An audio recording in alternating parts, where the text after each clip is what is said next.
ओरिसातील कटक लोकसभा मतदारसंघाचे भाजपचे ज्येष्ठ खासदार भर्तृहरी महताब यांच्या 18व्या लोकसभेचे प्रभारी लोकसभा अध्यक्ष म्हणजेच प्रोटेम स्पीकर म्हणून नुकतीच नियुक्ती करण्यात आली। मात्र ही नियुक्ती कशी आणि कोण करतं असे प्रश्न अनेकांना पडले असतील। चला तर जाणून घेऊयात या पदासंदर्भात। नियुक्तीची प्रक्रिया। निवडून आलेल्या खासदारांची नवीन लोकसभा स्थापन होते। या नवीन लोकसभेच्या अध्यक्षांच्या निवडीपूर्वी प्रभारी अध्यक्ष निवडला जातो। संसदीय परंपरेनुसार प्रभारी अध्यक्षांच्या नियुक्तीमध्ये सर्वात ज्येष्ठ लोकसभा सदस्याला प्राधान्य दिलं जातं। ज्येष्ठ खासदार हा सत्ताधारी पक्षाचा किंवा विरोधी पक्षाचा असू शकतो। सत्ताधारी पक्ष संसदीय कामकाज मंत्रालयामार्फत प्रभारी अध्यक्षांचं नाव राष्ट्रपतींकडे पाठवतो। राष्ट्रपती त्यावर निर्णय घेतात। प्रभारी अध्यक्षांचं मुख्य काम काय आहे? प्रभारी अध्यक्ष हे खासदारांना शपथ देतात। यानंतर प्रोटेम स्पीकरच्या अध्यक्षतेखाली सर्व लोकसभा सदस्य शपथ घेतात। सर्व सदस्यांनी शपथ घेतल्यानंतर लोकसभा अध्यक्षांची निवड केली जाते। यामध्ये प्रोटेम हा शब्द सतत आलाय। त्याचा नक्की अर्थ काय?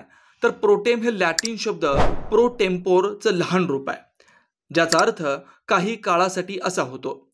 लोकसभेच्या नवीन अध्यक्षांची नियुक्ती होईपर्यंत प्रभारी अध्यक्ष प्रोटेम स्पीकरची नियुक्ती केली जाते।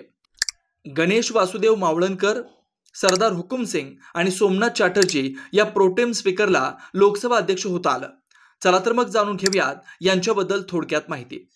गणेश वासुदेव मावळणकर 1952 मध्ये देशात पहिल्या लोकसभा निवडणुका झाल्या। यामध्ये काँग्रेस पक्ष पूर्ण बहुमताने सत्तेवर आला। खासदारांना शपथ देण्यासाठी प्रोटेम स्पीकरची निवड करण्यात आली। त्यावेळी जी.व्ही. मावळणकर यांच्याकडे जबाबदारी देण्यात आली होती। सभापती निवडीचा मुद्दा आला तेव्हा काँग्रेसने मावळणकर यांचंच नाव सुचवलं।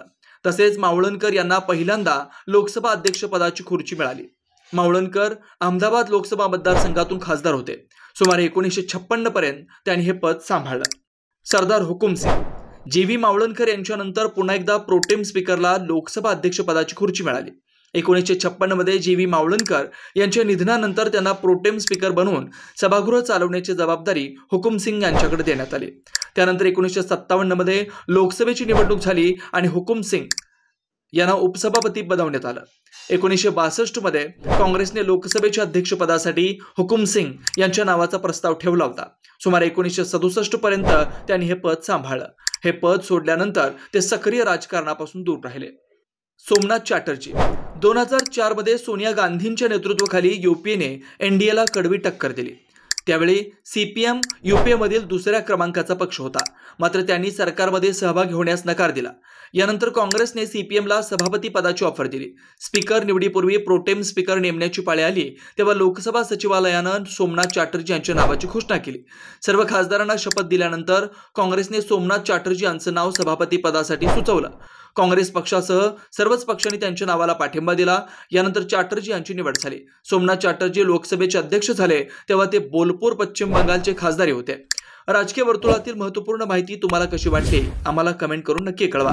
अशाच माहिती पूर्ण व्हिडिओसाठी पाहत रहा पॉलिटिकल वजीर।